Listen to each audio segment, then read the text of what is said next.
Oh, you know what it is. You are tuned into another episode of the Audible podcast, where sports meets life and culture. Hey, your man Juan Carmar in the building. Yes, I'm opening up the show, but do not change the dial because it's still the same old Audible podcast. I'm just opening up my mouth before Bobby. That's it.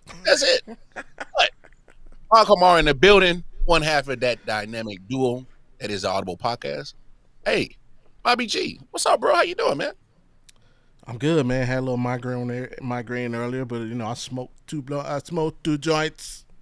I Hey, smoked two. Nah, I did not. I did not. I thought about it, but yeah, we all good now, man. It's Friday. We wilding out on Audible Sports Podcast, and I'm gonna turn it back over to our gracious hey, host, Wild Garmar. man.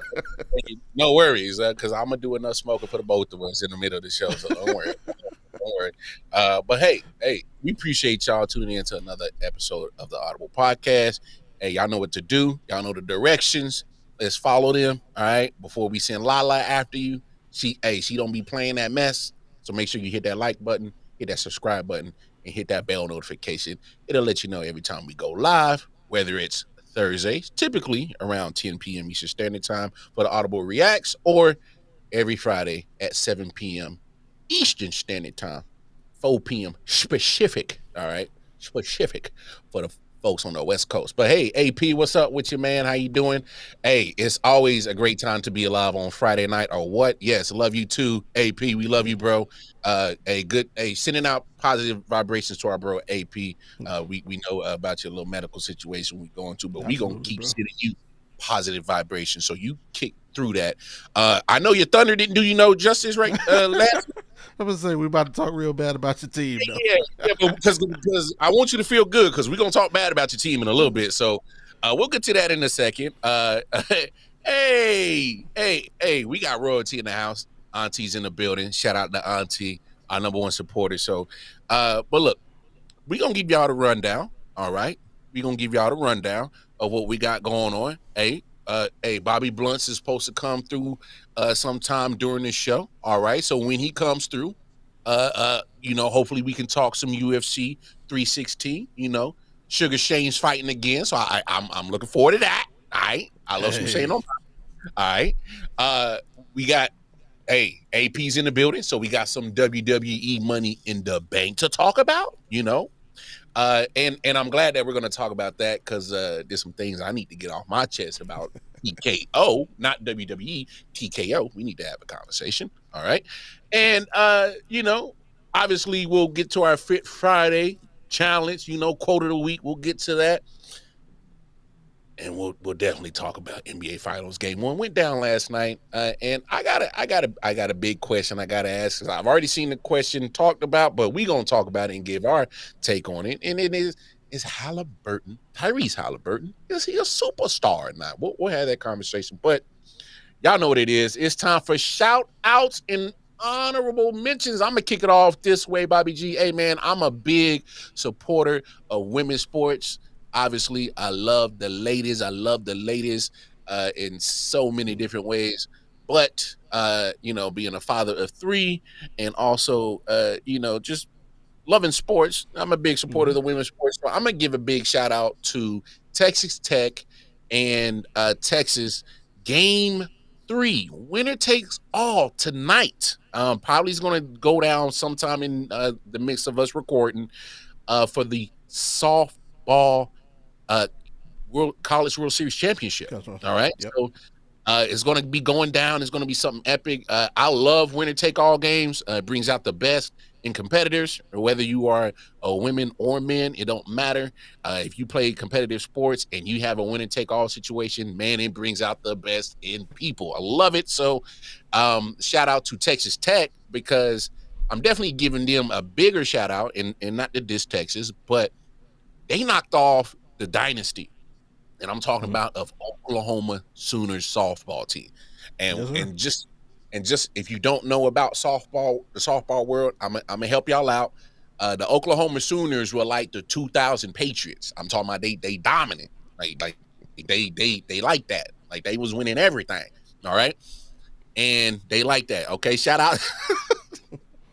Yeah. I love the consistency, Auntie. I love the consistency. I love it. All right. I can appreciate that about you. I can appreciate that about you. But Oklahoma, the dynasty that is the softball world, they won, I think, 4 straight championships in a row. They were going for 5th in a row this year. Wow. And Texas Tech knocked them off. And they knocked them off in grand fashion, walk-off fashion. So that was dope. So winner take all tonight. Texas Tech, Texas. I'm gonna probably put it on the background in the TV and try to keep it real low. So if you see me egg out, it's because I'm watching something fantastic in the background. So don't mind me. All right. What you got for shout outs and honorable mentions, Brody? I am going to shout out one Gilbert Arenas. Gilbert Arenas for saying the things that we can't. Yo, if you ain't hear it, here it is. You are so petty, bro. NBA player. Gilbert going crazy on Cat himself. It's him. It's his physical makeup.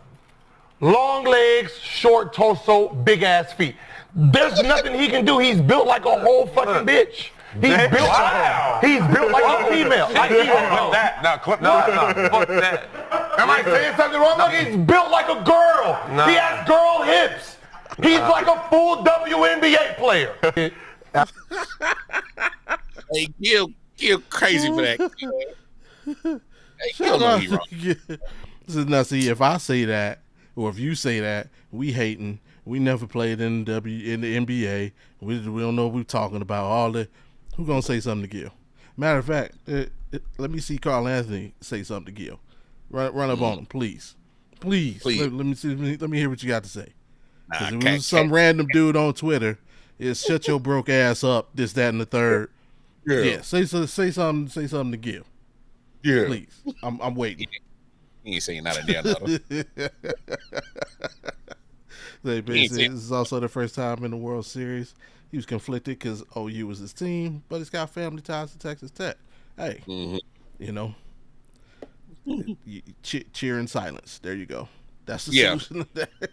Yeah, I would say that. Just enjoy the show. All right, just enjoy the game.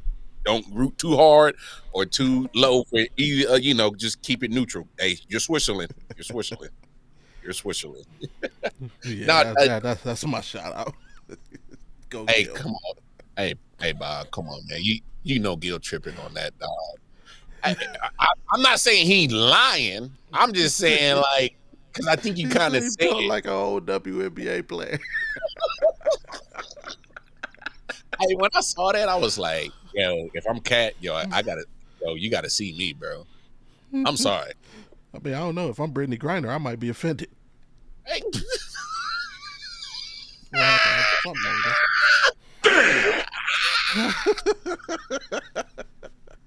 Oh Lord, it's Friday for sure. It is Friday for sure. Oh man, that's wild. Right now, I would be offended.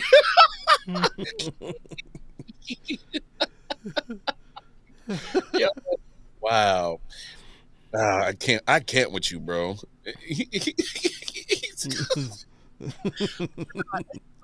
Hey, when I first saw that, I was like, damn, Gil. But then I saw the video when he pretty much doubled down on it. Mm-hmm. He doubled down. And I was like, you know what? I ain't even mad at you, Gil.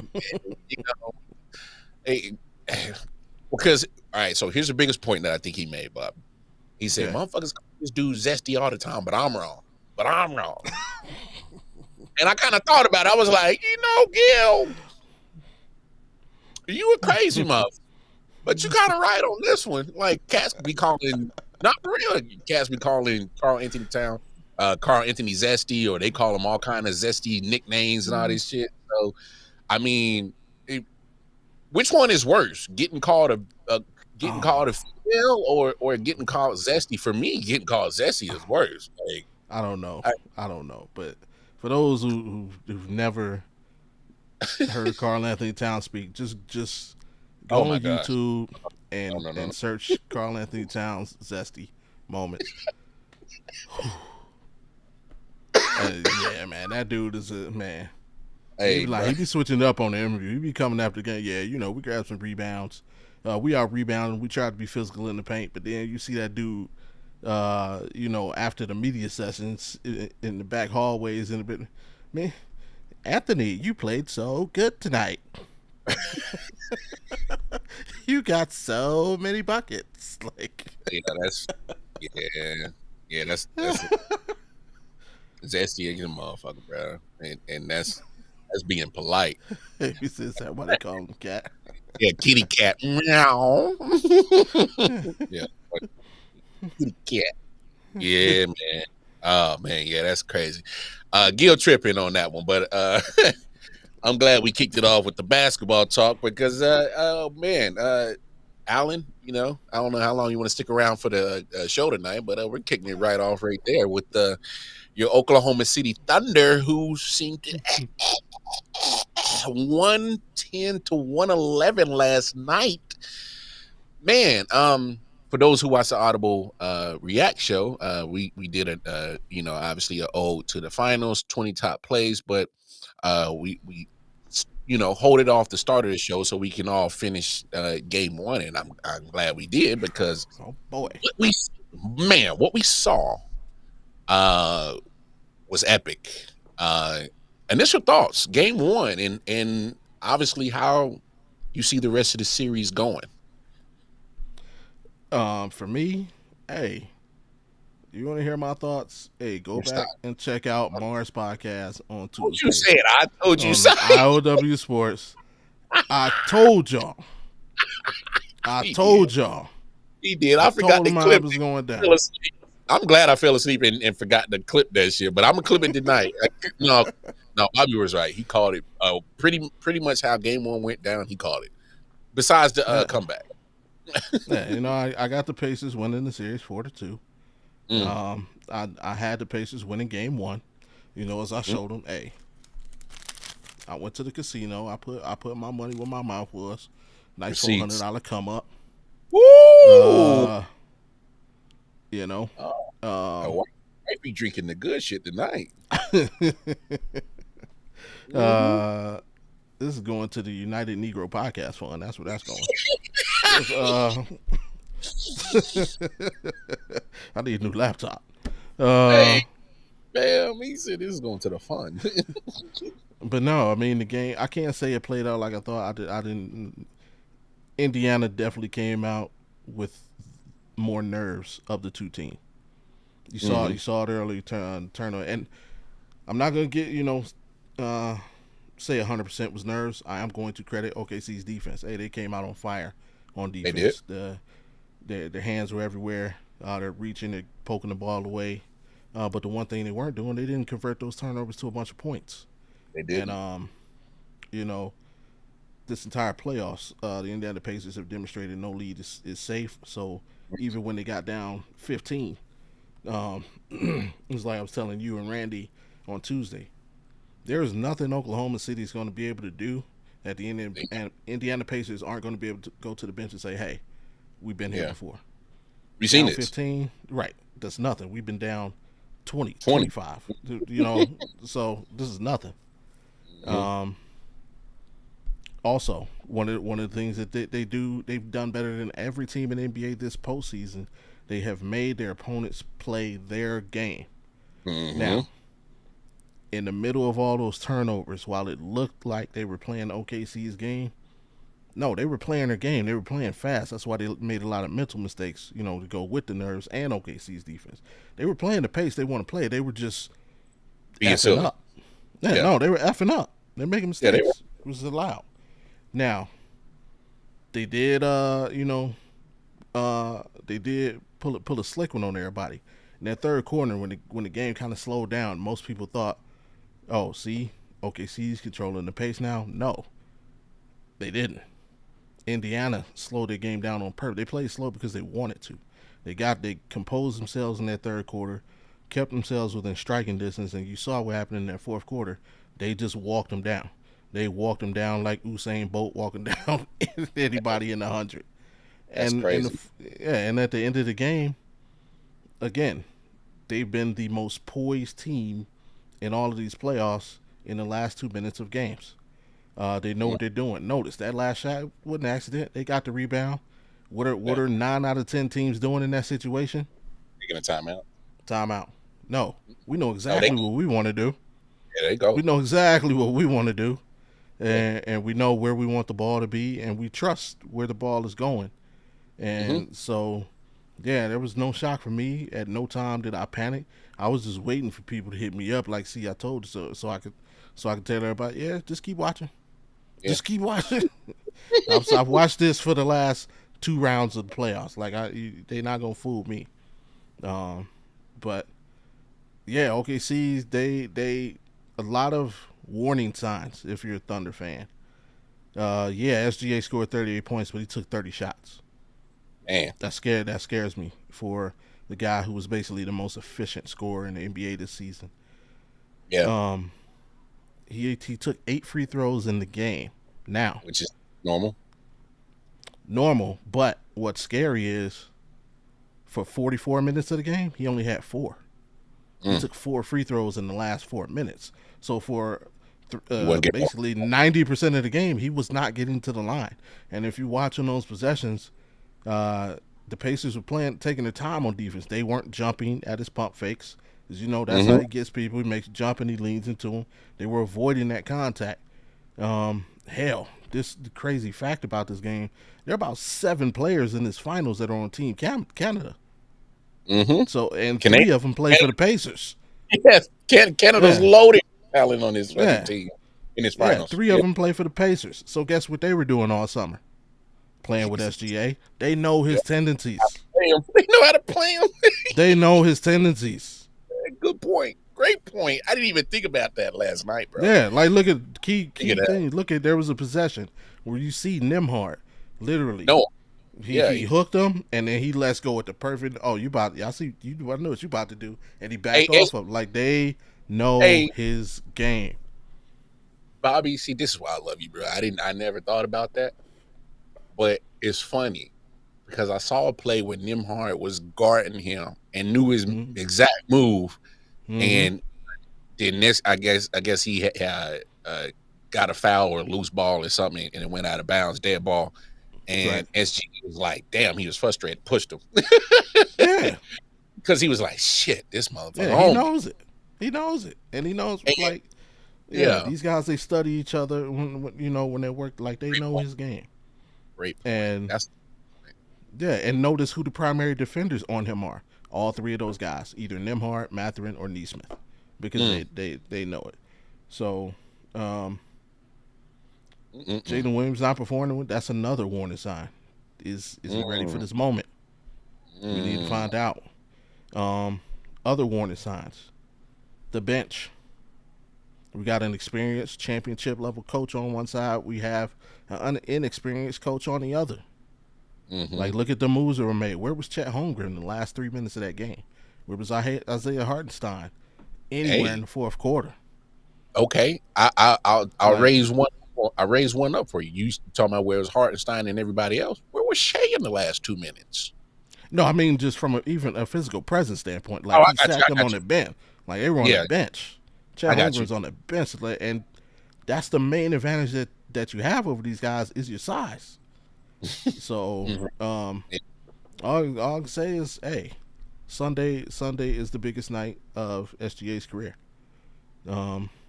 What did Coach saying? Remember the Titans? You want to be a superstar? You give me a superstar effort. So that's what we need. Petey. Petey. You can't walk away from the team.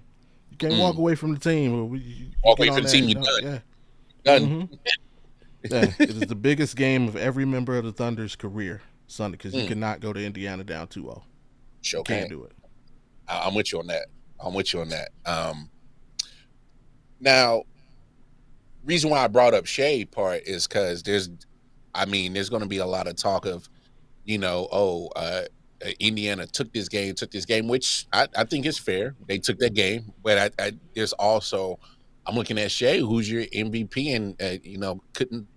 I don't know if he was scared to take the shot or down the stretch. I was like, all right, this is Shea time, and what I got from Haliburton, I thought I was going to get from Shea. That's what I was expecting in this finals, was these two going back and forth, trying to have the big moment at the end of the game.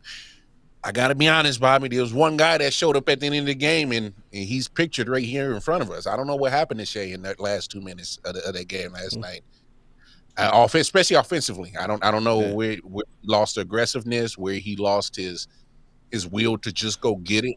I don't know. It was just he was just too amped.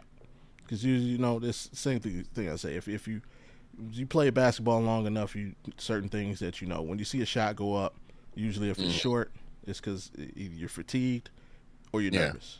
If it's long, you're too amped up. If you look on that last possession, after they got possession, after Pascal knocked it out of bounds, which OKC got away with a push, should have been Pacers' ball from the beginning. But OKC goes that whole possession, the ball's in Shea's hand, and he misses a shot he's hit 1,000 times over the course of the season.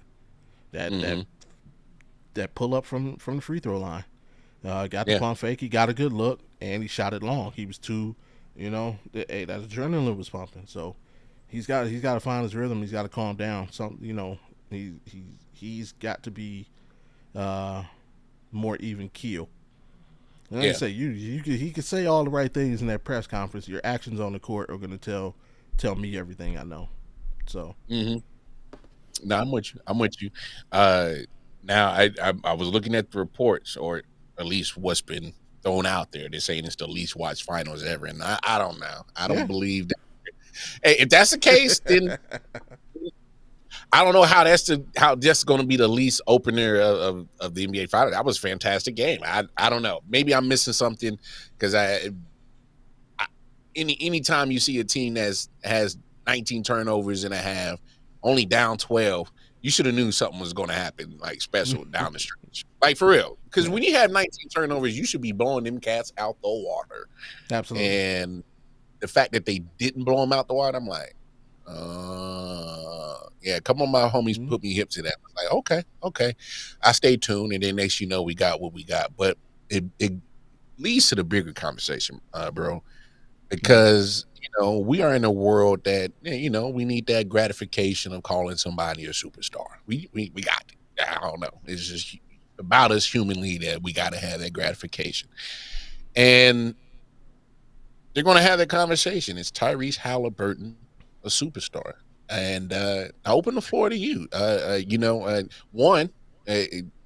Let's start the conversation in, what do you consider a superstar? Let's start that conversation right there. And then, does Tyreese Haliburton fit your criteria of a said superstar? For me, there's two forms of superstar. It's 2.5. Let's call it that. There's a superstar in performance. It's your game makes you a superstar. There's superstars in, for lack of a better word, in aura. Your just your being. Your presence. You have that it. You know what I mean? It. That it factor. That you can. Get I know what it is. I know what it is. You get people through the turnstiles. You can sell tickets.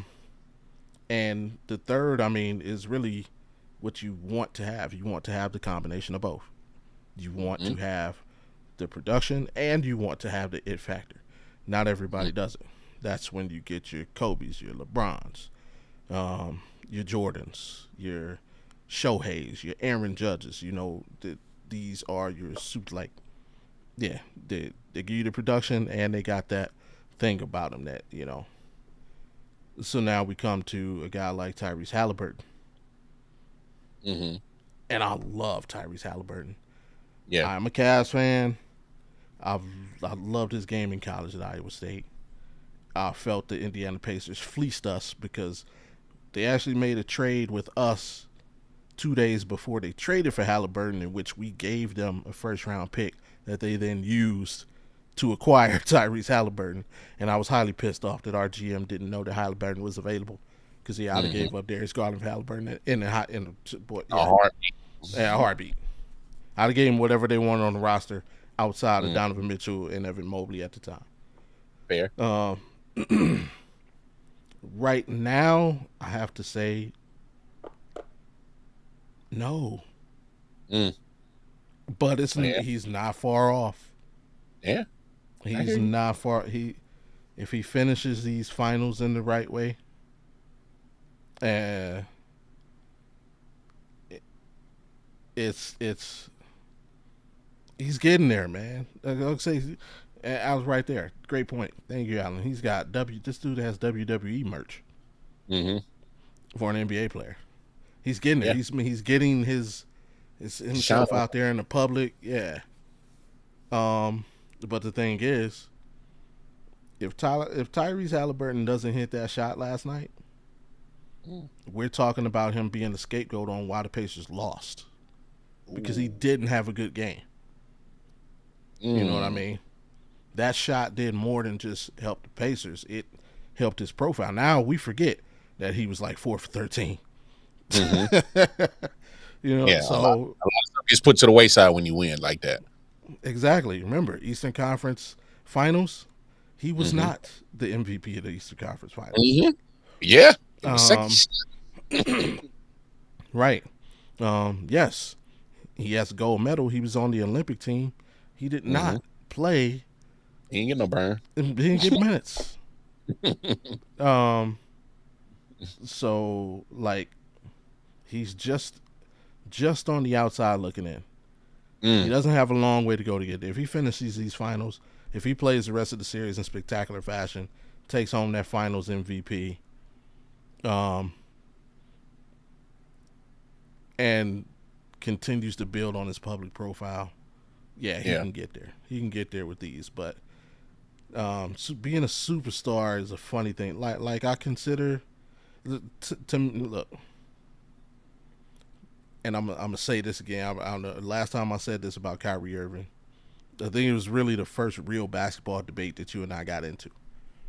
And I said these exact words. I just used a different name. Look, Tyreese Haliburton is better at the game of basketball than Kyrie Irving. I would buy 10 tickets to see Kyrie Irving play before I bought a ticket to see Tyreese Haliburton. He's just more exciting. Kyrie's got the it. He's got the it. You know, he's going to show you something that you've never seen, more than likely, when you watch him play. Tyreese Haliburton is a king of fundamentals. It's kind of like Tim Duncan. He's almost like the Tim Duncan of guards. There you go. He's going to make the right basketball play. It's not going to be flashy. Nope. You know, it's effective. But if absolutely. you're looking for like oohs and ahs, and it ain't coming there. You're right. MVP is LeBron James. LeBron James ain't in the finals, ain't he? Auntie. You know what? Continue. I'm not touching that. Nope. Oh man, but yeah, you know, it's just those subtle differences. Like, I hate to say it because I really don't like this guy's game. Trae Young is a superstar. Is Tyreese Haliburton better? Is a better player? Absolutely. You know, it's just that those subtle differences. Tyreese Haliburton is better than LaMelo Ball.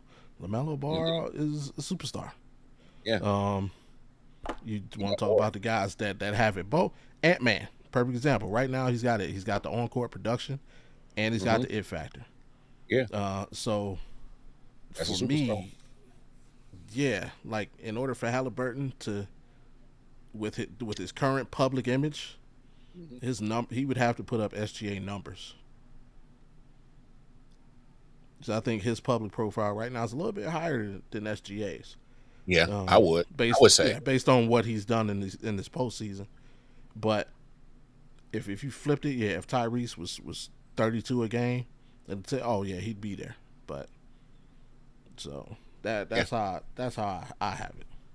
I think you hit every talking point that is necessary to considered a superstar. One, your production on the court or whatever sport that you in, whether it's basketball, football, baseball, you dominate. All right, that's part of it. And then two, like you said, the aura. You got to be. Cats got to know who the hell you are, and people know who Ant-Man is. People know who SGA is. SGA is getting a acronym nickname now. SGA. You know what the deal is when they give you the acronym nickname. That's SGA. It ain't Shea Gilgeous Alexander. Oh, that's SGA. That's aura. All right, True. that's Facts. something that comes with that. All right, Ant-Man. Yeah, that man's name is Anthony Edwards. Ain't nobody call that man Ant-Man. They call him nicknames. When they call you nicknames, they are starting to put you in that certain stratosphere of a different level. Anticlaus. Yeah, Anticlaus. Yeah, Black Santa Claus. Mhm.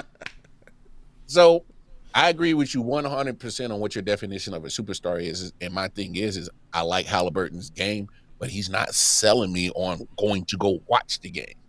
Yeah. I know I'm going to get a show once I get there. I look, I know what I'm going to get with Haliburton and the Pacers once I get there, but it's people like Kyrie, he is the hook that got me there. Yeah. You know what I'm saying? Like Mhm. LeBron is the hook that got me there. Kobe is Yeah. the hook that got me there. Jordan is the hook that got me there. I came to see Allen Iverson was the hook that brought you in. All right. So it's one thing to show up and see a show, is one thing to be brought to the show by something. All right. Absolutely. Total difference. And I'm not saying Haliburton can't get there. What I'm saying is I don't. Right. He's on his. That's why I'm 100 with you. I think he's on his way there. You see him having a partnership with Triple H, WWE. That's smart. That's building a brand. So he's starting to get that superstar part of that part. He's starting to get that. All right. For me, it's the production part. Yeah, great closer. Matter of fact, he's been showing us that he should be the clutch guy of the year. What he's been doing in his playoffs. All right, just in these playoffs, he's been clutch. He's been baller, and he's been coming up exactly when his team needs him. And here they are, up 1-0. All right. Yeah. I can't take that away from him. But to the point that you made earlier, man, you can't give me a whole bucket of pig slop before you get to that final shot, bro. You gave me a whole bunch of pig slop before you got to that final shot. So it's like you can't like you can't forget about all the other shit that you did before you got to that final shot, because I can't, because we all saw it. You know, hey, Pat McAfee is a superstar in the media world right now. So that he's rubbing off. That's a good rub. You know, wrestling term for you guys. Pause. Yeah, pause. No, wrestling term. Get a good rub. Relax. Y'all. But no. But I'll give you something else to put with it though. Like just so people, like, it doesn't hit from a production standpoint. Like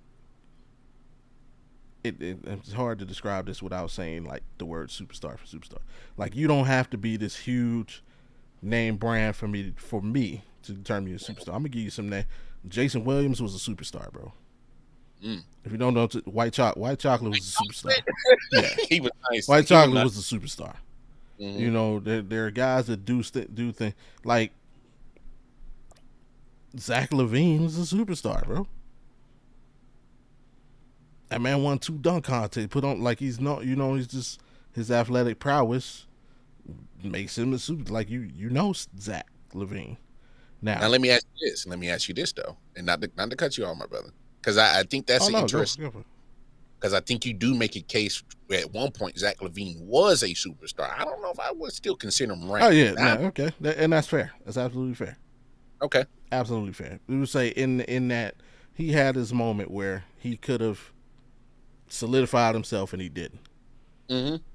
So, but yeah, like you don't have to be like people think like you have to be in the spectrum of an AI or nah, man. There's like tiers to it, and based on that's how Kyrie Irving slips into to me. Like that's how I got like White Chuck, dude. I'm buying tickets to see Jason Williams play. Yeah, true. So I like that, feeling that. Ooh, I like that. Off the court, he does have a superstar presence. He just needs to produce it between the lines. It's kind of similar. Yeah, absolutely. On Auntie, so Auntie kind of feeling what we say, and I know AP, you question his friendship with Logan Paul, but I think that's actually pretty smart. If you if you're trying to build a brand and you want people to Absolutely. know who you are, because Haliburton, to me, I don't think the average casual basketball fan probably wouldn't know who he is. They might Right. know who he is now because of Yeah. what he's been doing in the playoffs. And of course, in the playoffs, media heads are going to magnify those performances. But before that, nah, I don't think your average casual NBA fan would have known who Halliburton was. And to me, that transcends or makes that difference between a good player or very budding star to superstar. Like your person who's not going to watch 82 games. He's not going to buy the NBA League Pass. He's probably only going to watch maybe 2 or 3 finals games, but Mm-hmm. he knows who SGA is. He knows who Ant-Man is. You know, it when you get to that point, I think that's when you are elevated as that superstar. When the average casual sports person who's not going to watch their whole season, but they know who you are. You know what Right. I'm saying? To me, that matters because obviously us who are sports avid connoisseurs, we know who got game and who don't, and all that. So we can weed out people when you sports talk like, yeah, you talking crazy, bro. So whatever. But when you get to that point of casuals knowing who you are, Yeah. yeah, that's called reach, man. That's something that only small few people get in each sport. So yeah, man. To conclude this conversation, I really do kind of think that Halliburton he's on the verge. He's on the verge. He's taking the right steps. I definitely Oh, absolutely. love the partnership he's got going on with WWE. That is absolutely genius. Yeah. Um, but let's transition because we talk about WWE and I don't want to get too deep off into WWE because we want to leave a little bit of meat on the bone for Bobby Blunt when he gets here. But I wanted to talk about this as Money in Doop, the Bank doop, doop. uh, kicks off Saturday night. They have Worlds Collide earlier in the Mm. afternoon. That is going to be a NXT / AAA kind of collaboration that they got going on. For those who don't know, AAA, the Luchador promotion down in Mexico, was purchased from WWE or by Yeah. WWE over Mania weekend. This is their first mega show, or at least collaborating with NXT. Um, but here's what I wanted to really talk about, Bobby, and obviously, Yeah. I love the fact that you're getting back into wrestling. I love it. Shout out to Five Two. Hey, come on, Samoan werewolf. All Hey, right, it's my guy. yeah, that's that. Yeah, Hey, I mean, got what I mean. But I wanted to have the conversation in AP. I'm so glad you're in the audience for this as well. It's the TKO effect on WWE that I'm starting to notice, starting to not really like, because I'll be honest, but I understand. And the reason why I say all that is because I think everybody needs to look at this in the grand scheme of TKO. mm, Uh, in 2023, bought UFC and WWE right. for around almost, I think I want to say 21, 22, 23, 24 million. Billion. I'm sorry, I billion. was gonna say million. Yeah, yeah, billion. Within that range of 21 to 24 billion. I can't remember the exact number. I'll let somebody do the research real quick and double check on me. But I um, ain't got it. I, I if That's I money remember, amount that I ain't got. yeah, big amount. If I remember correctly, WWE was valued at 12 or 13 billion. And that was at the point in time that Vince McMahon still had control of the company, and he sold it to TKO. All right. Uh, and then they kicked him off the board because he got a little some allegations and some civil suits that he's still dealing with right now, which ain't gonna go good for him because his right hand man just went turncoat on him. John Laurinaitis just went turncoat on him. Just so y'all know that in that silver suit. But Yeah. I don't know if you know this, Bobby, but I'm pretty sure you've seen your fair share of corporate entities. I take it, Yeah. and how they do business, right? And Mm-hmm. how they operate. I'm getting the sense that people who are hardcore wrestling fans like me are not becoming a fan of how WWE is being ran, but I am not gullible enough to think that it's Triple H because I know it's not. He's just the booker, guys. All right. The big conversation is how TKO is running WWE. It's corporate. It's you look at R-Truth getting released last week. Yeah. That wasn't obviously it wasn't a popular move. That's to me, that's corporate structure. That's just, when corporate structures acquire these companies, you're not acquiring their old ways and traditions of business. You're just acquiring a company.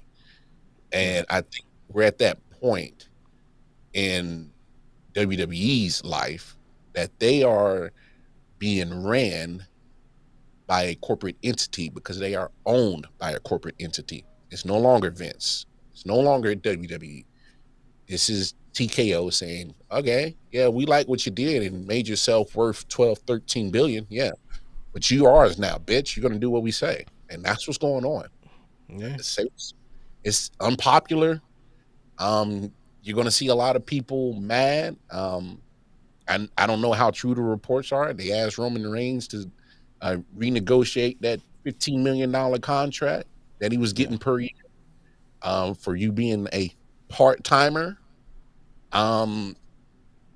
His business, man, is getting cutthroat out in these streets, in these TKO streets, man. I just think that's kind of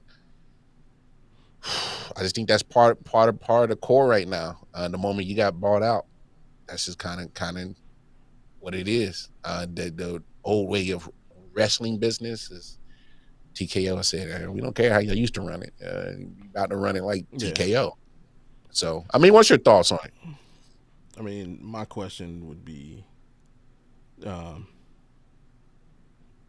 if how much input is like AP just said, The Rock has a lot to say too. I'd like to know how much exactly. I mean, I know he's on the board, but like, I don't know if you heard kind of the, I guess, rumor going around. Triple H should be on the chopping block in like a year and a half. So basically, he's got the next 18 months to kind of prove his worth, or he's gonna be up out of there. With that being said, like, and this goes for all business, not just TKOs. Like when you purchase something, I would hope that these people are smart enough to understand that they don't know what they don't know. And what I mean by that, if you're going to purchase a wrestling company, if you don't know jack about wrestling, about the business, the day-to-days of wrestling, be smart enough to put people in places that do, who you trust to advise you in the right way, to make certain moves. Same thing goes with these guys behind basketball teams, NBA teams, NFL teams, hell, soccer clubs overseas. I recently watched Wrestler. I don't know if you're familiar with that series. It was a series on Netflix. I guess with Netflix, with the venture with WWE, it popped back into rotation, and it's a great watch. Because for those that don't know, it's about Ohio Valley Wrestling. Yeah. And basically, it's showing because they were purchased, and it's showing the relationship between the upper management of the Ohio Valley Wrestling and the new group who's financially supporting them, and kind of that back and forth, give and take relationship that you have to have. And it's like, in the beginnings, you see the businessmen just taking the business approach to everything, and the wrestling people like, no, things have to be handled as such in order for it to be a success. Our audience expects this out of us, so we have to follow the certain format. And the business people not understanding, they're like, well, we got to make money. Yeah, that's all they know. We got to. So that's my only thought. Is like I hope like it doesn't feel like right now like it's working, and you can see by the way they're moving in certain areas. Like the ring went from blue to black, and then it went from black with a WWE logo to WWE logo and two logos in the corner, then two more logos in the corner. Now we got a Slim Jim logo in the middle. Like, okay, It's funny you say that. I saw Jordan Grace literally slip off the logo in the middle of yes, the wrestling ring, and I'm like, I've never seen that before until now. And yeah, I say what you want about Vince McMahon, he would have never done that. He would have never slapped the logo in the middle of the ring. yeah. Never. And He was, so too traditional. absolutely, and it's like but it's these little things that one send the wrong message to your audience. And I will use only because I used to work there. I will use NBA 2K as an example. Um, when they created the whole My Player thing, people loved it. It was a way to get immersion as a gamer into the day to day life of an NBA player. Yeah. But then came along the microtransactions. Mm. And it went from, oh, you could do this in the game to the next edition. That thing you used to be able to do free, well, now it costs $5 for you to do that. To the next year, now it costs $10 to do that same thing. To the next year, now it costs $20 to do. And like you hear every year, just the fan base is getting tired of it because the product is gaining minimal changes and additions, but every year I have to spend more and more money, for these nominal changes, and people are seeing that now in WWE. Like, and then, bro, you got releases coming. Like you mentioned, R-Truth, Carlito also not being brought back. What's the name? Valhalla also being released. Several releases. So it's like, okay, you're cutting costs and you're finding ways to save all this money. Well, what are you doing with it? Where's it going? Right. Where's the plus as a fan? Where's that money going to benefit us as ticket buyers and buyers of your PLEs? Yeah. Where's the the kickback for us? Yeah. I've heard I'm just getting back into it, so I don't know too much. You could probably speak on it more than I guess somewhere along the lines, the standard of PLEs became like 5 matches. I guess Triple H likes this 5-match format. Even looking at tomorrow's Money in the Bank, I think there's 4 matches. Yeah. Now, granted, I mean 2 of them are ladder, multiple Six ladder match, right? Ladder match. Yeah. So that's understandable, but yeah, bro, what happened to the days of like 7 to 8 to 10 matches on a pay-per-view? What happened to all titles being defended or represented on a pay-per-view? Yeah. Where's the benefit for your fans? Where's the your what's the word I'm looking for? Censoring your audience because they want to support one of the guys that you just let go. Yeah. But it's just come on, man. I get it. Because it's funny that you say that. Because one of the reports that I did see, and obviously I don't take everything for word or for a grain of, and I take it for a grain of salt. They said John Cena caught wind of it that they weren't renewing R-Truth, so he was like, "I'll make sure I put him on my farewell tour." And you saw how the timing was. He has the match, and then that SmackDown last week, and then all of a sudden Sunday he's gone. So I guess the timing of it did kind of, and it was reported that John Cena was like, "I'm trying to show TKO that there's still value to R-Truth." So that's what is reported. But obviously we don't know the truth or what was, what is what. But just overall, when you look at things, that's just is because I dealt with this literally in a corporate kitchen job. Literally just dealt with this. Okay. Right. It's knowing your value. All right. And 9 times out of 10, the people in the corporate restaurant or corporate entity, whatever it is, restaurant, or in this case, wrestling, they don't know the business. Similar to what you Right. said, they don't know the business. So in my case, these people don't know how to. They probably don't even know how to flip a damn ad. You know what I'm saying? So, but Right. they're trying to tell me to do my job and put it into this little structure because it saves money. And y'all know how these corporate structures work, man. It is like they only more times than not, they're only going to see a certain value for what you're at right here, but your Mm-hmm. resume says no. That's why if I'm a Roman Reigns, I would tell WWE to scratch because it's TKO, because it's not WWE, but Mm. because they're owned and it's still under the name WWE, I would still tell them to scratch. I'd be like, bro, I literally just carried y'all to becoming a $1 billion company. Literally got sick. I mean, the dude had leukemia or one of them cancers. Forgive me for not knowing which one exactly. I should know this one, but literally had cancer, was sick, and then dealing with COVID. And this man literally brought you through the Thunderdome era of COVID all the way to right now being a 12, $13 billion company with And you're correct. It was leukemia. his bloodline storyline literally lasted 4 years and carried the WWE through that whole period and made it popping, like literally. And so, if you telling me I need to look, I understand y'all want to budget cut and all that because you're a corporate entity, but you know what I've done for WWE, and that's what I'm saying. When corporate entities get a hold of something organic, it won't be the same. It will never be the same. Mm-hmm.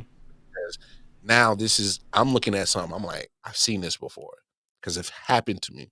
I've been in a corporate structure where you like, damn it, it's about the money, and we're not.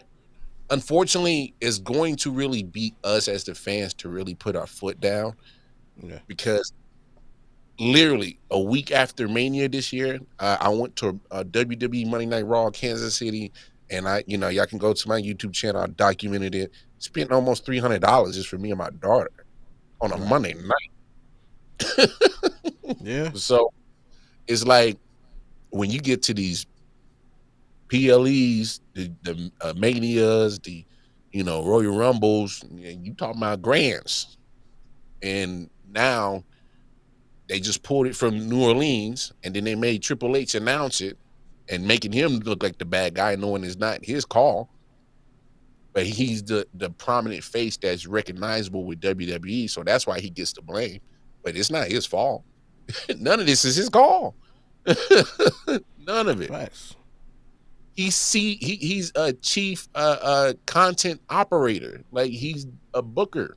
Like he's your standard promoter in any other entity that does wrestling across America. He books your show. Now, if you want to talk about the content, Mm. I think we need to have a conversation about that. I don't think that's 100% Triple H involved in that. When you get a corporate structure, there's going to be influences on what the content looks like, and so I don't think those are all his calls. So I mean, that's just kind of what the product that we get. It's up to us as fans. Are we Right. going to keep up with it or not? But here, wrestling fans, hear what I'm about to say right now. If I'm Tony Khan, and I saw you say it earlier, AP, Tony Khan can really take advantage of this if he really do it right. If he really hones in and tightens up his wrestlers to get more better on the mic skills and Right. kind of the product wise kind of tighten it up, because I just AEW is detailed. They're lacking detail orient. Like they're just like the details. They just don't button them up. And if they did, I think they would be kicking WWE's ass right now. They would. Yeah. I can't disagree. Because WWE's leaving the door open to get taken over, but AEW, Tony Khan is not wise enough to, like you said, put the aces in places to tighten it up. But What do I know? How we looking on Bobby Blunt? He on his way in anytime soon? Yeah, we got him. All right. Oh, it Getting was the ready. Blunt man in the. He is. Oh We're gonna well, make he that switch over. See if I yeah, can work the some of this Blunt man. camera magic for a smooth transition. Uh, Hey, hey, again, we appreciate everybody tuning in. Make sure you like, share, subscribe, hit that bell notification. You know, I know you. Y'all not so used to me leading the show, but give your Bobby a break, and hey, I do have hosting experience. Just it's all good. So hey, there he is. Bobby Blunt is in the building. How we doing today, Bobby? How you doing, guys? Thanks for having me back. Hey, same always, thing. always. Same. Hey, when we talk anything UFC or fighting related, we gotta holler at the Blunt man. Botkins is probably gonna be like, yeah, man, you stealing my co-host. Nah, man, we borrow and we give them back. All right, we give them back. All Good right, to give relax. me back. Good to give me back.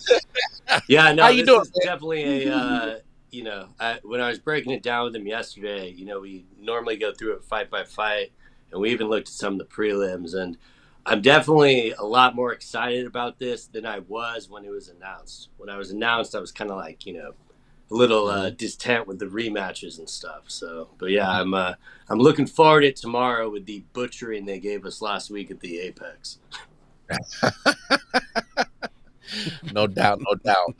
So obviously, pictured is the main event and co-main event, Pena, Harrison, and then O'Malley. And trust me, I am not going to try to say his last name because I am bad with last names. The rematch.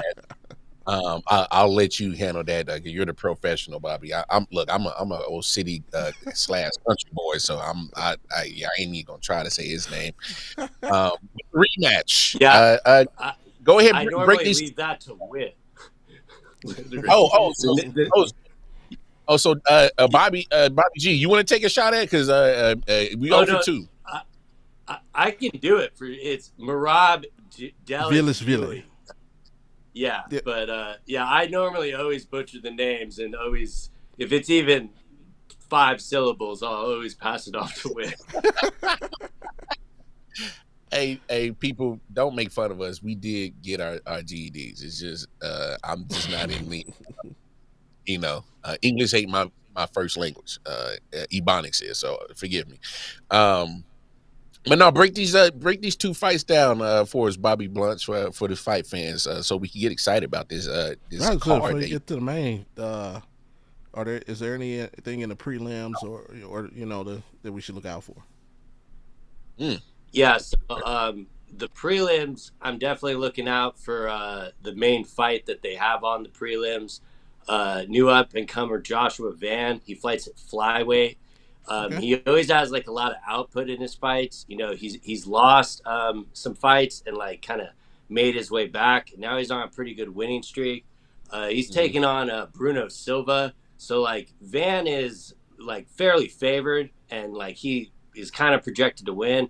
But at the same time, like that is a perfect fight to like take you into the pay-per-view. So, Okay. the UFC did some good matchmaking with that one, and the flyweights don't get tired. So there's going to be, a lot of, throwing back and forth. It's not going to be like watching 2 guys that are 265 pounds or anything. And, the other fight on the main card that might have like some stakes in the heavyweight division down the line is Waldo Cortez taking on Spivak. He's this Russian cat, and Waldo took the fight on short notice, and Spivak is like ranked number 7. So in taking it on short notice, Cortez really has a shot to jump into the top 10. But Spivak is big and he likes to wrestle. So Waldo's plan is going to probably be try to stay on the outside, avoid the wrestling, and probably try to punch him out. But, the heavyweight division's been really held up with like people waiting on John Jones to book the fight. And this dude, Waldo, has yet to fight Tom Aspinall. to where Spivak Right. kind of already has been handled by Tom. So to me, this is like a fresh matchup for the division, even if people groan at heavyweight. But going into the pay-per-view, they do have it built very strategic. Like they're giving you 3 really kind of action-packed fights back to back, because there's a very good chance that the co-main and the main could be a lot more, grappling and stuff. So they really kind of paired the card well to even like the like fans that are tuning in that like don't really appreciate the grappling. They'll still get some stuff at the bottom of the pay-per-view, and hopefully that could, shed the bloodthirst long enough to be able to deal with it. But the more and more I think about the O'Malley matchup, I'm a lot more excited about it than I was last time. Like when they first announced this, I was like, oh, are we really already doing the rematches and stuff? But he was supposedly injured, so I'm willing to give it like a side mulligan. But like I was saying, I was starved last week with what they put on at the Apex. The main event ended up getting canceled, like just out of nowhere. Oh, wow. And they're like, well, I guess we all go home now because we're in the Apex and we don't really give a shit. So it's good to like have a product that like matters on Saturday. So like, even though like, I'd probably normally rate this like a 7.5. I'm probably at like an 8.5, like hype wise, like wanting to see. Got you. And you just kind of threw a little extra little points in there just because of just a bad taste that was kind of left in your mouth from last week, as you mentioned. Kind of dive into that situation, obviously, so your casual UFC fans can kind of get caught abreast on the situation that happened last week at the Apex. So it's pretty bizarre. I mean, but before there was a situation at the Apex with the main event getting canceled right when they went to do walkouts, like when the whole card was intact, we kind of knew what it was. We're like, okay, like let's take our medicine. This one ain't going to be too great. There were some still decent finishes and stuff, but it's always just kind of had that lifeless environment. And I know a lot of fans are kind of expecting of that because a lot of people came in during the pandemic, but like the UFC I know was like always operating on the road and like all their events mattered. And like I could not think before the TKO acquisition, like a card that they put on that they cared about less. Like it just felt meaningless. And yeah, like some cool stuff happened on it. Like we got a good knockout from Justin Jacoby, but the guy he beat, we didn't really expect to win, so it wasn't like too crazy. He got robbed of a fight bonus. But like basically the main event was Macy Barber versus Aaron Blanchfield. And Macy has pulled out of a few fights in the past because of health concerns, never on the day of or anything. And she ended up missing weight. So like, the sirens were on right there. But then she went to do her walk, and then apparently she just walked back, and it was reported that like she was having a seizure in the locker room, and the commission just said no bueno. So literally when you thought you were getting the fight, they go to commercial saying, we're not sure if you're going to get to see a fight or not, come back. And then they're like, yeah, the fight's off.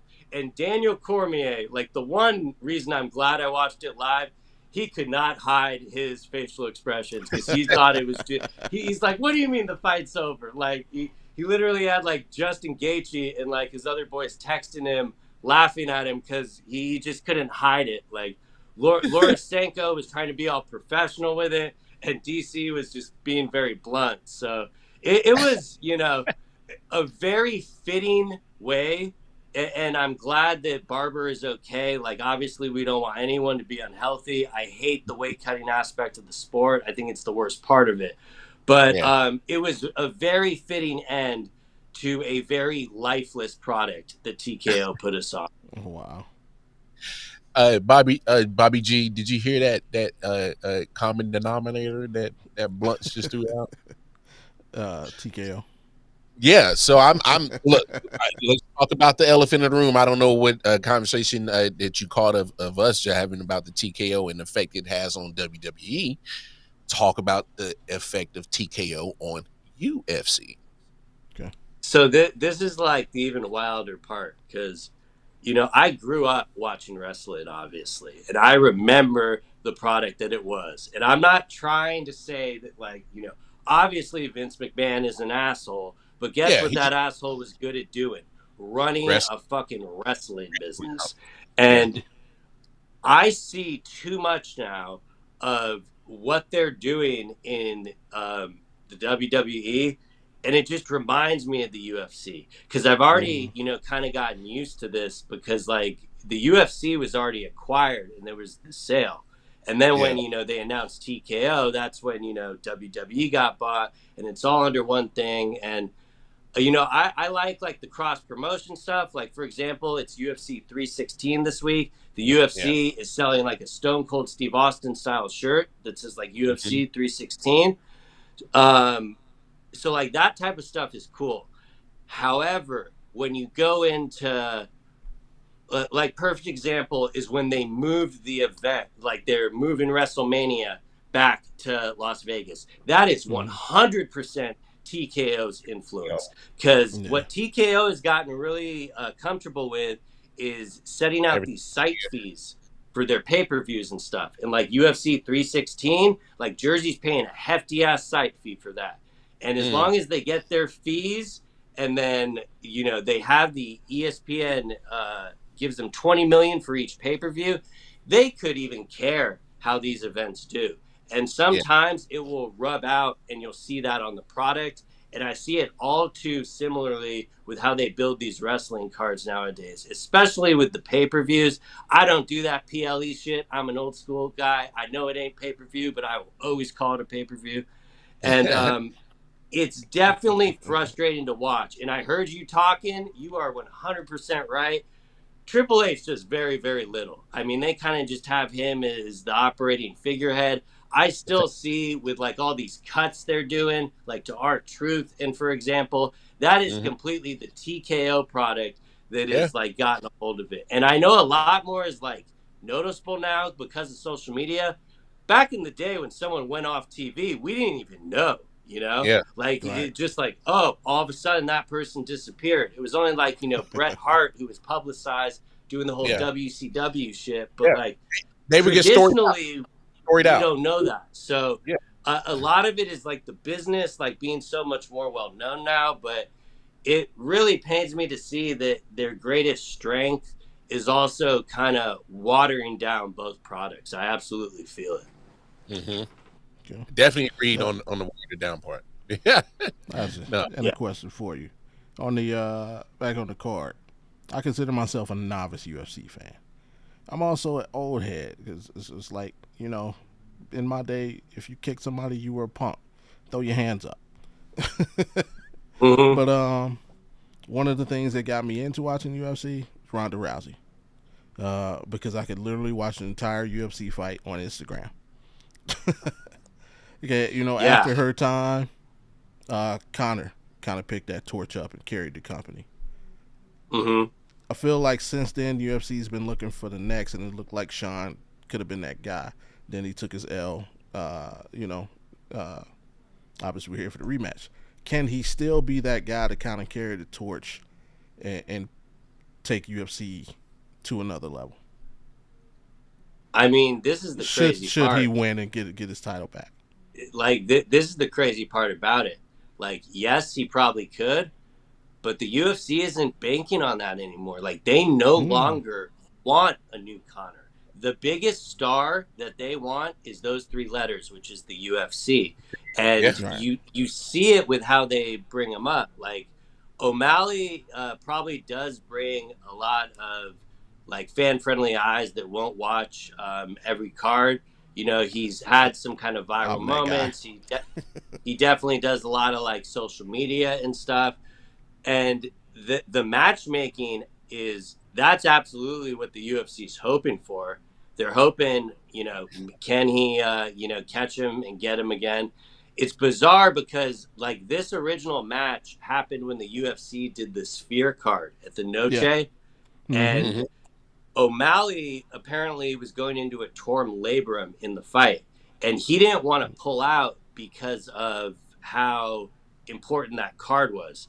And a Yeah. lot of times, these guys will just, pull out and not fight. So I think the UFC, like a lot of people will call it favoritism. I wouldn't disagree, but I think they kind of rewarded him for staying on that card. Because like Dana even brought like Turkey Al Sheik in, like for part of the Yeah. budget and stuff. So like that was kind of a one-time thing and a one-off. And if they were scrapping for a main event on the whim, it would have, just kind of put more of a light over it than it already had. So I think that's why they're kind of doing, because he hasn't fought since he lost the title. So there are a lot of fans that are like, this is bullshit. Why is he fighting him again? But then you look at, like a lot of people wanted him to fight Peter Yan instead. Merab's already beaten Peter Yan. So Merab is at that level where they're going to have to start giving him rematches anyways. So why not give it to the guy that they could monetize a little bit better? Follow up. I'm glad you said that. And this is what separates the UFC fan from the traditional boxing fan. Why are people upset? Because as a boxing fan, you see two guys go at it. The champion loses. He gets first shot at the rematch. He gets his rematch. So why would people be upset at a champion losing his belt and then getting an immediate rematch? Mainly because of how the UFC runs everything. They control all the titles. It's not like with the traditional boxing commissions where normally when you have these guys signing on, they literally, if the rematch clause isn't in it, most likely they ain't, taking the title shot. So with the UFC, you do get kind of instant rematches when they're like a long-standing champion and there's like multiple defenses. Like for example, when Anderson Silva finally lost, he got an automatic rematch. And I think the reason a lot of people are more soured by it is because we just had this fight last year and it wasn't the biggest barn burner because Merab was able to dominate with position a lot. O'Malley started doing damage in the 5th round. He threw some body kicks to him, and he did hurt Merab. But it was too little too late by then. There was no way he was going to win the decision. So, I could kind of see both sides to it. Merab's previous fight, he fought Umar Nurmagomedov, who's, he's related to Khabib. And that was Merab's toughest fight. Like Merab dropped the first 2 rounds essentially and was able to kind of come back.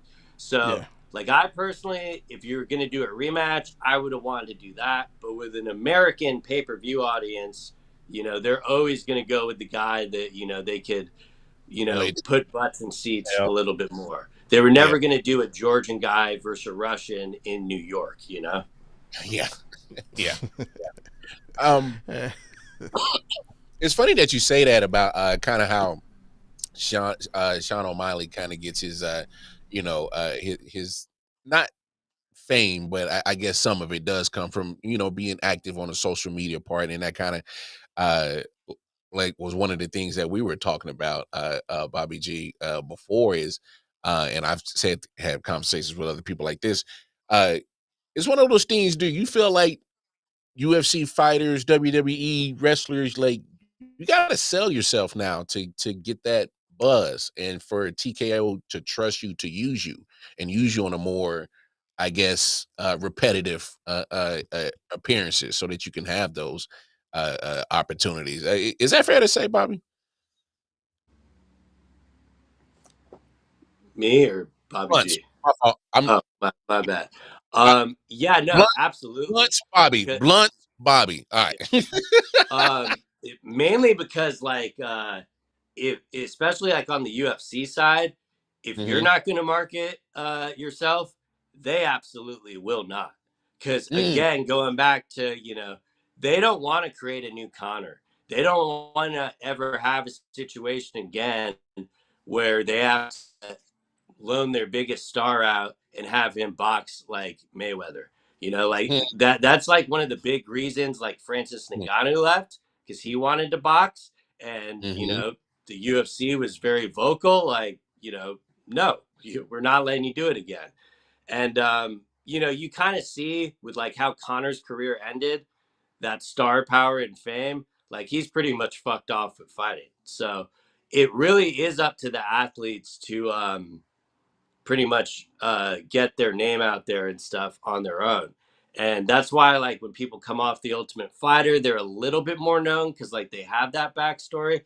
But Yeah. I mean, I find it even more bizarre seeing like the wrestlers using social media to promote themselves and stuff. Because I'm so used to, like, you know, the kayfabe aspect, just from like, you know, being an old head. It's bizarre, and like obviously they should be able to live their lives, you know. But Yes.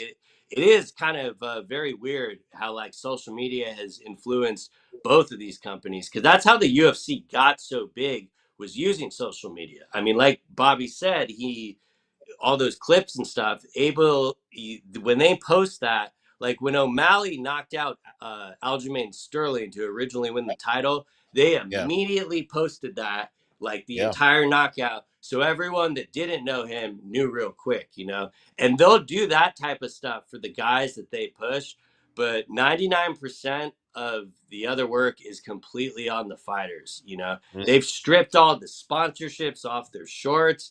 Now they mm, wear Reebok shorts. They don't get $1 of that money. It's you know, there's a lot of stuff I have to kind of numb myself to being a fan, because mm. you know, not a lot of this. It ain't like boxing, you know, where a couple title fights and these guys are set. Hell, even before they get to the title, they're set. Yeah. It's a lot different, and you have to really get to a different level. And you know, just Conor's the greatest example. They don't want that again. Man, that speaks to a lot of things that I pretty much really was frustrated with with TKO and WWE. Man, it's yeah. And obviously you being an old wrestling head, you like myself, you know exactly how things were ran in a certain way. Like Vince would have never allowed, and I said this to Bobby earlier, he would have never allowed none of that sponsorship on that ring. Never. He was too old school. He was too traditional. Um, uh, Ring was sacred always. Yeah. yeah, it's eh, corporate got their hands on two companies, and they are literally corporatizing them motherfuckers out. They are. And I think Blunt, you worded it perfectly. You got to numb yourself, and I'm starting to get to that point where I'm starting to just every time I watch a WWE event, let me numb myself and just get prepared for something that's not traditionally for what I know is what this was. But it is what it is. It is what it is. Uh,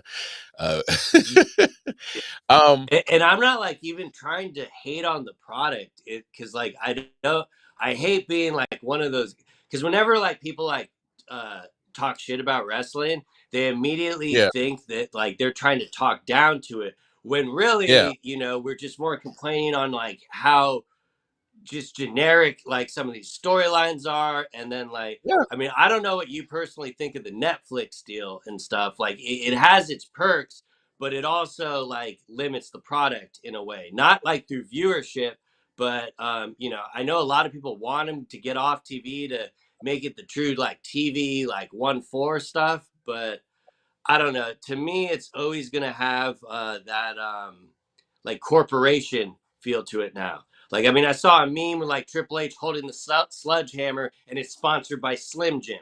Like, that is legitimately where they're going. Like, it started with like this match is sponsored by yeah, Slim Jim, and yeah. now, yeah, it's the It's ring is like impossible for me to even look at. Like, immediately before people are even in the ring, it's like, oh man. But yeah.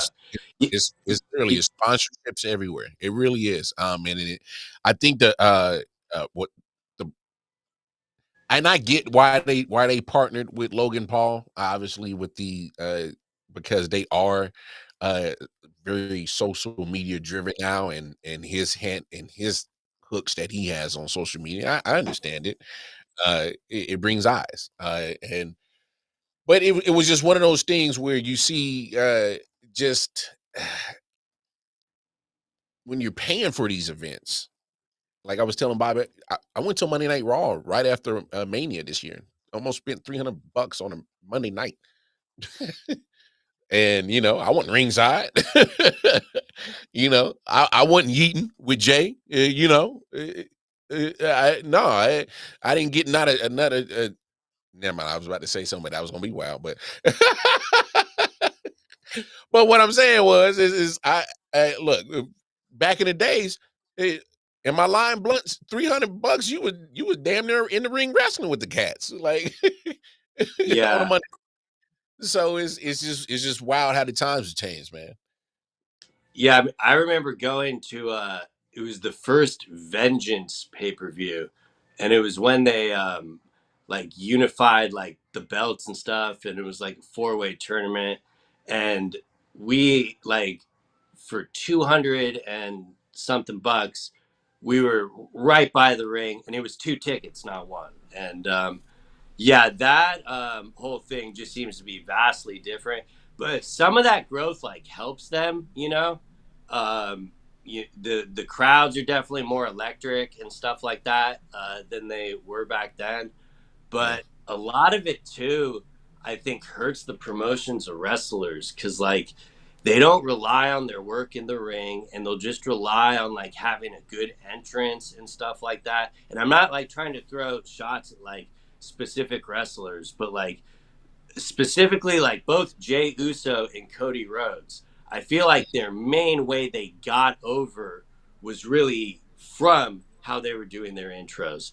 And Mm, there's nothing wrong with it, especially when it's such a different kind of crowd setting and atmosphere. But yeah. I don't know. It kind of like I'm kind of like one of those weird dudes that's actually tuning in to see the wrestling. You know, No, I Right. no, I um, I'm with you. I'm with you. I am a fan of 100%. Jey Uso, but and that's why I'm not taking for anything what you're saying as hating. I'm taking it for as constructive criticism of the actual Yeah. content because you are the consumer, and Yeah. I'm the consumer, and I love Jey Uso, but hey, man, you gotta elevate your actual in ring ability. You gotta Yeah. He needs to take give your her back. you got to take your mic skills to another level. Like you can't eat all night. Like come on, you actually got to talk, bro. So as the things that I like, yeah, there are some flaws, and I just think that's the give and take that is going with the world of sports entertainment now. But before we get out of here, let's preview some little Money in the Bank since we talking a No, little. I got one last UFC Oh, question oh, for the guy. go ahead. When is my guy Patty getting the title Oh, shot, man? uh, Oh, but that's my dude, man. it's going to come Everybody down they putting to in front of him, he taking them out. yeah, it could come down to like Ilya Taporia is fighting Charles Oliveira for the vacant title this month, Yeah. and he has a history with Patty. So if Ilya ends up winning, there is a good chance that they might just leapfrog him straight to that title shot. I mm, could really see that being a possibility. But if not, he's pretty much one away from fighting for the title. They might match him up with Armin Sarukian, which, you know, if you would ask me 6 months ago, I thought that would have been throwing him to the wolves. Not all it now. Like he's No. definitely like put on size. I know he fluctuates a lot of weight out of the camp, Yeah, dude but goes up to I mean, like 300 pounds. yeah, he beat the shit out of Michael Chandler. Like Yeah. it was he just looked a lot younger. And though I think Patty fighting Ilya would be a very big step for Patty. He is kind of like right there because like he probably is the closest star that could achieve like these crazy like kind of levels and stuff because he already has like his deal with Barstool, so he has like a big popularity outside the UFC. mm, mm. Hey, that's dope. Pacers looking like Yeah, that one Shout out to hurts Rod. because like all I thought of last night was definitely 2011 when I mean Mm, You don't want to be playing Rick Carlisle in the NBA Finals. hey, great point. Great point. Hey, you feel what I'm fit. Hey, I feel you, Blunts. I feel you, Blunts. Uh, yeah, man. Let's switch this thing over to our last topic, and we're gonna get about you. I mean, Money in the Bank. I'm looking forward to it. just to at least the ladder matches. We know what these situations are.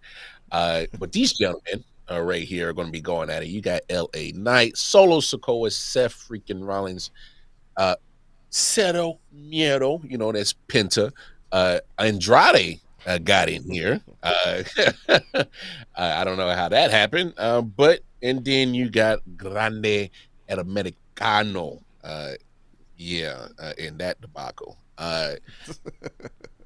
Bobby, hey, I want you to kick it off, my brother. How are you feeling about the men's ladder match, Money in the Bank?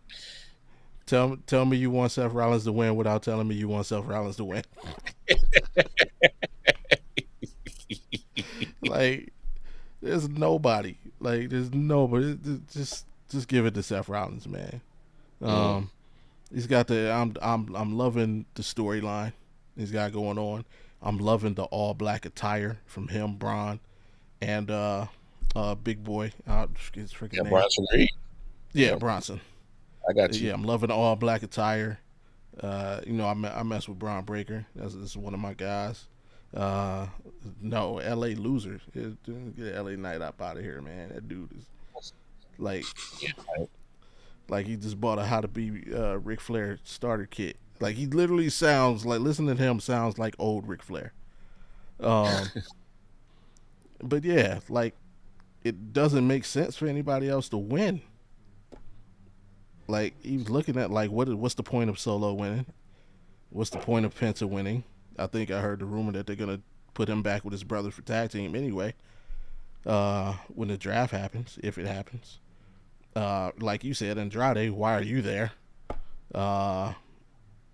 Yeah. Although I'm a fan of Andrade, I'm just like surprised because they ain't been using them.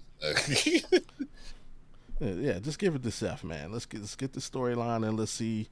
Well, I think it's clear who he's going to pursue. Yeah, let's get it going, man. I just hope it's an exciting match. I mean, all these guys, with the exception of Solo, I mean, the supreme athletes. I mean, and that's not just shit on Sikoa. He's just the worst athlete of the six to me. He's not a flyer. Not a high flyer. Yeah, he's not a high flyer. They all just. I'm just hoping for a good, exciting match that makes sense, and I think Seth is going to come out on top.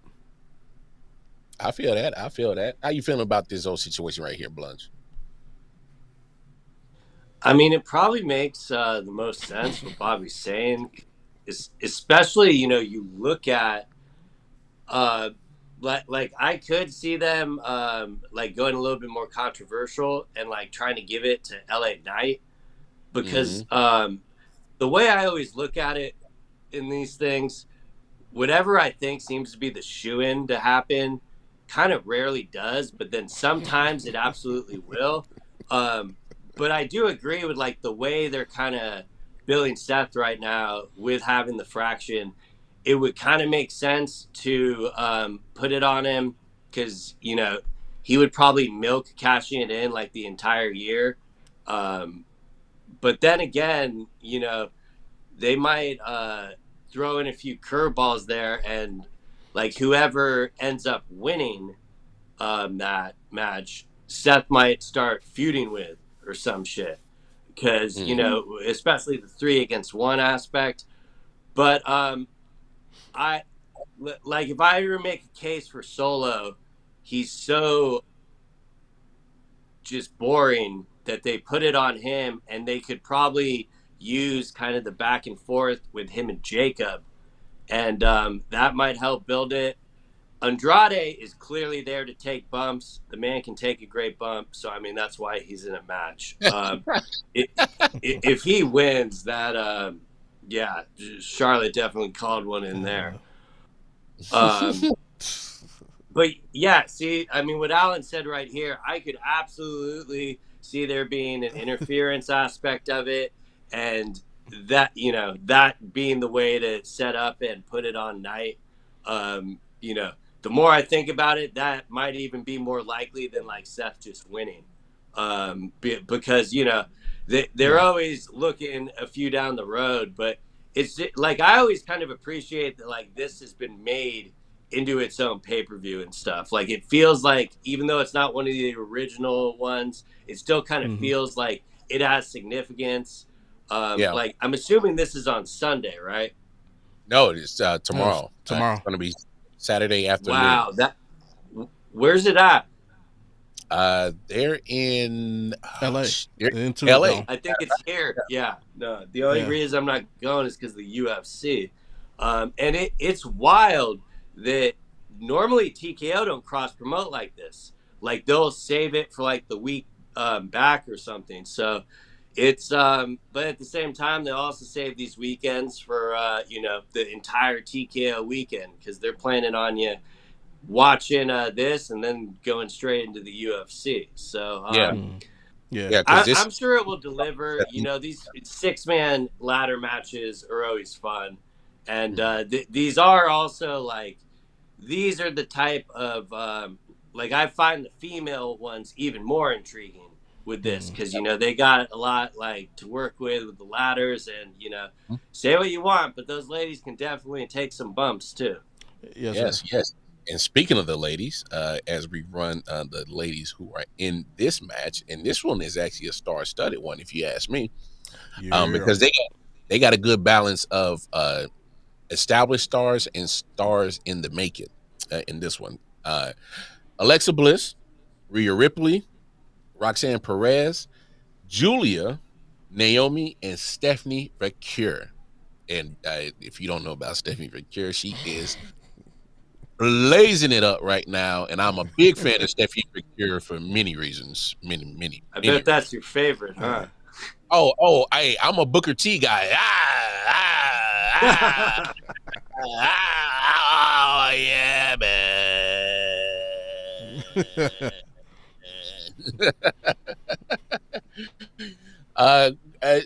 Lead us off again, Bobby. Go ahead, man. How you feeling about the ladies' money? Hey, man. I'm all about bloody, man. Hey, mommy's on top. Give it to my girl. I said it from the beginning. Hey, she's never been in it. And I think this is one of those things where they're building her Hall of Fame resume, so she can check this off, Money in the Bank winner. And yeah, man, so she get that title back, because they did the flip where it went from a feud with her and Io and Bianca to her kind of lately teaming up with Io. So like that kind of killed the feud aspect.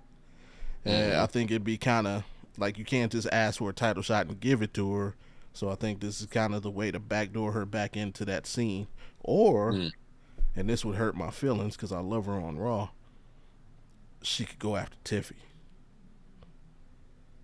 I think Tiffy's popularity has hit that point where she needs someone of equal stature to kind of keep her over. So it would hurt my heart, because it's difficult for me to watch SmackDown because we're here and I can't watch the replays. I gotta watch bits and pieces on freaking YouTube.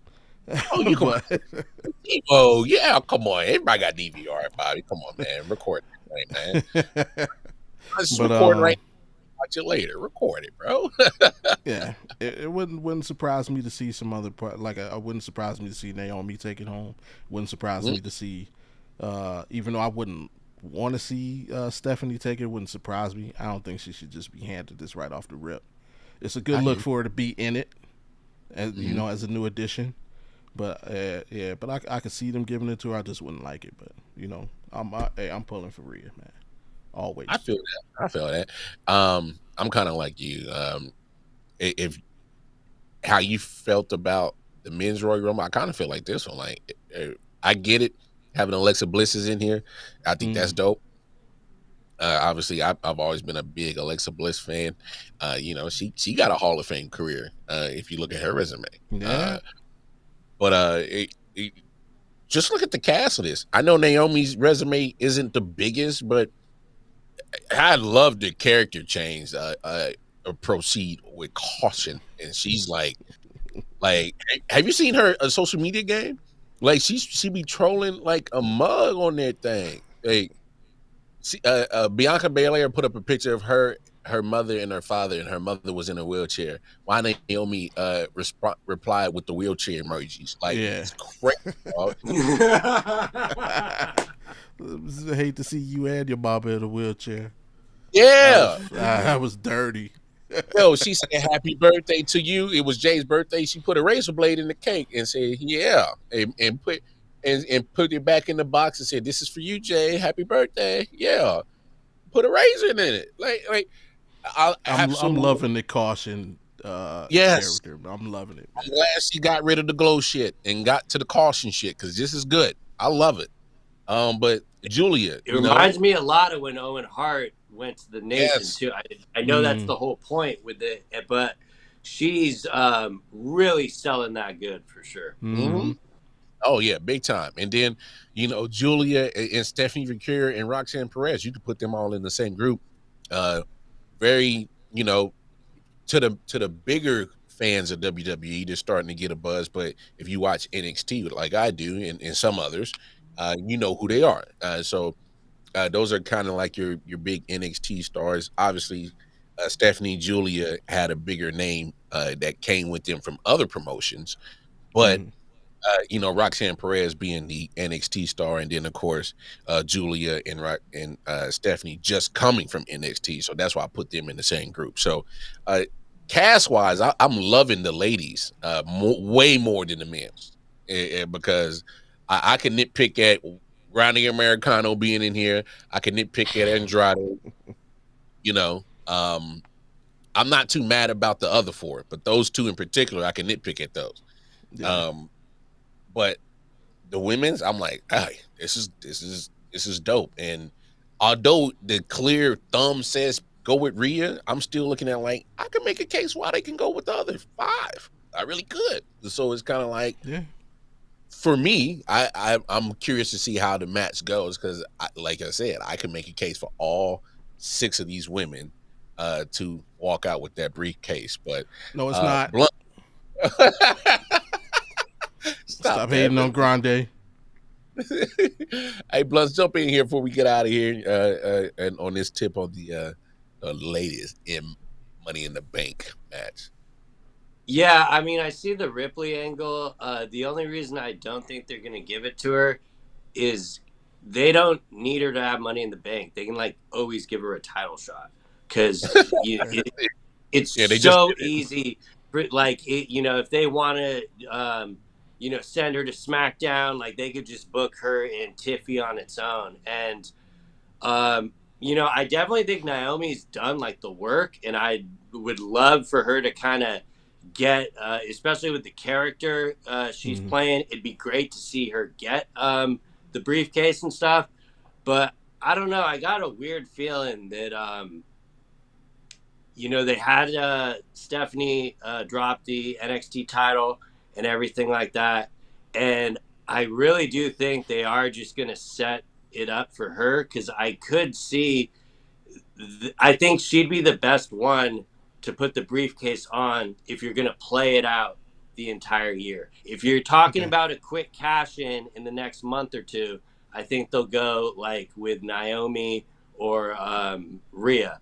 But if they're going to kind of build it out, I could totally see them going with Stephanie because it would definitely just be kind of a wild card and shocker, especially when you're looking at the men's match and we have a pretty good idea who's going to win, or he's going to get fucked over and someone else will win. But we're already kind of know what that finish is going to be. So it kind of gives them a chance to kind of still shock people. But I'm assuming they're going to be kicking it off with the women with the first match. So it should be pretty entertaining right from the jump. I dig that. Man, as always, our man Bunch, man, we appreciate you. No worry, Balkans, we're about to give him back. All right, we're about to give him back. Relax. All right. But no, hey, we appreciate all your expertise, especially when it comes to UFC, WWE, and any combat-related topics. Let the people know where they can find you at, Blunts, man. Yeah, I'm up on Twitter there, just enjoying my life. And every, Wednesday, I do head kicks and haymakers on the Bakken Show YouTube channel. It's pretty much pinned on my Twitter. You can follow me at Mr. Bobby Blunts with a Z. And yeah, appreciate you guys having me, and hope you enjoy the fights. I do think the main event is built up to where it should be entertaining for most people. But at the same time, I am the sicko watching the Apex. So, but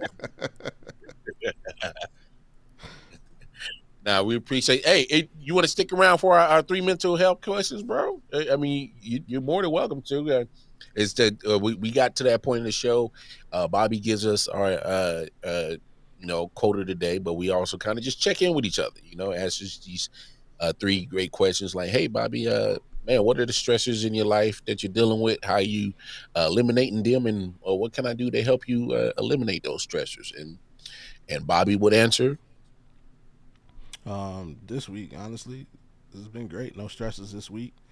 That's not true. I just fucking lied. I almost wanted to kill somebody the other day. That was like a complete 180. But yeah, nah, man. A son spent the night over his friend's house, and let's just say the person that was watching them wasn't too attentive. I get a knock on the door at about 10 o'clock at night, and it's my son and his friend. They done went on a trip around the whole neighborhood. They done went to the park. They done walked to the store, and then they came to our house. And yeah, so that's probably my only stressor this week. Just hey man,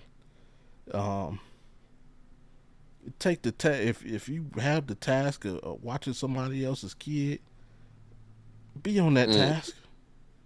Cause yeah, bruh, man, I don't play about any of my kids, man. That would cause me to really hurt somebody behind that. So, but luckily, my son's 9 years old, and it was in the neighborhood that his friend lives like 3 minutes away. But still, man, when someone else's child is in your care, man, hey, I need you to take that to the utmost seriousness, because I know I do when his friends come to our house, man. And so, but they're fine. Nothing happened. Yeah, that's about the only stress I had in this week is not going over to somebody's house and having a really good conversation. We'll put it like that. Having a really good conversation about good conversation. Yeah, about how to watch out for my kid. But other than that, life's great. sounds like a good reason to watch some people get punched in the face on Saturday. Exactly. Absolutely. Exactly. That sounds like UFC 316 came at the right time for you, sir. So Blunts, man, I asked. Hey, shout out AP. Yeah, man. Hey, man.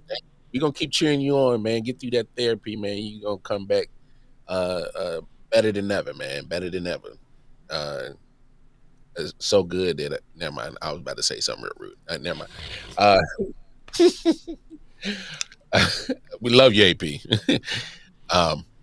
Blunts. Hey, so any stressors you're dealing with? How are you dealing with them? And anything that me and Bobby can help you eliminate those stressors, man.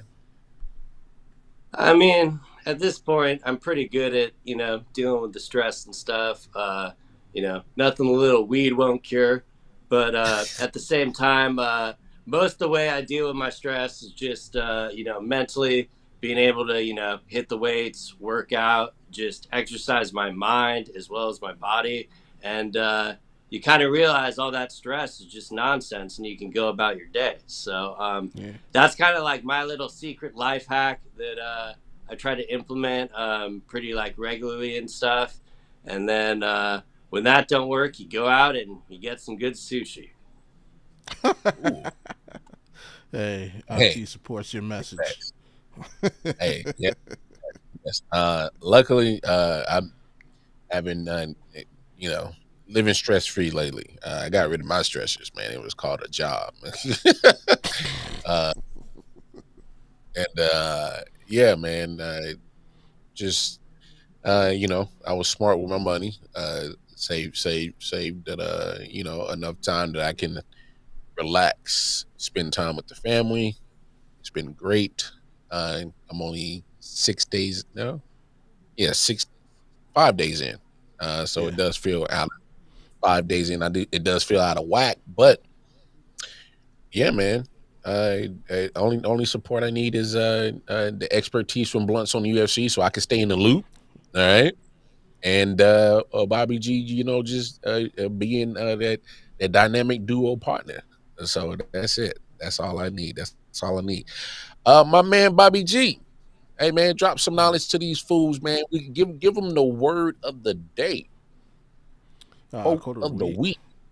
Yeah. Quote of the week this week comes from Lou Thomas. Who is Lou Thomas, Mm. you say? Uncle Lou from Raising Canaan. No, sir.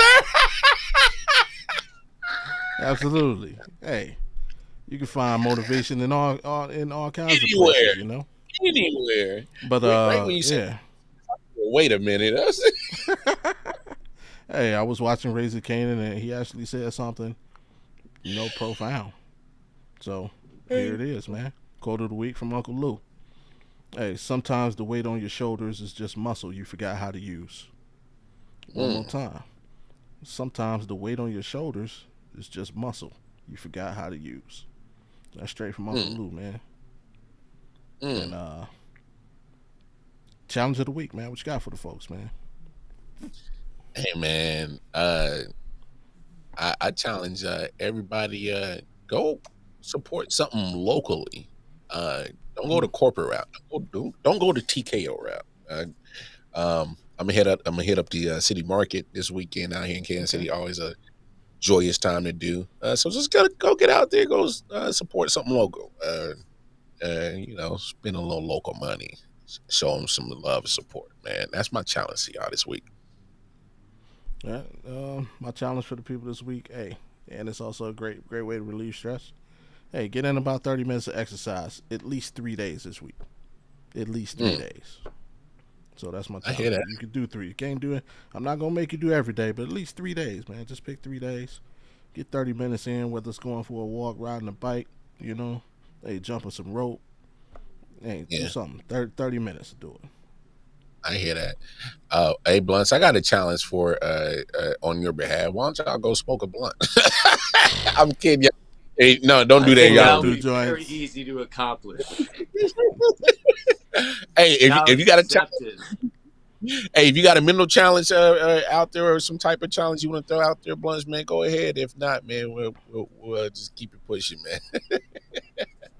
Yeah, I can't think of a challenge off the top of my head. I would just, make sure to tell the people that you care about that you love them. Because, you never know when someone's like dealing with something and, you just want to let people know you're there and you care. So there's your challenge. DJ Horn on that. Hey, that's right. That's right. Hey, way to close it out, Blunts, man. Hey, always appreciate you, man. Hey, y'all know what it is. Hey, Audible Podcast, another episode in the books. Hey, we appreciate everybody. Auntie, AP, Rod popping in here.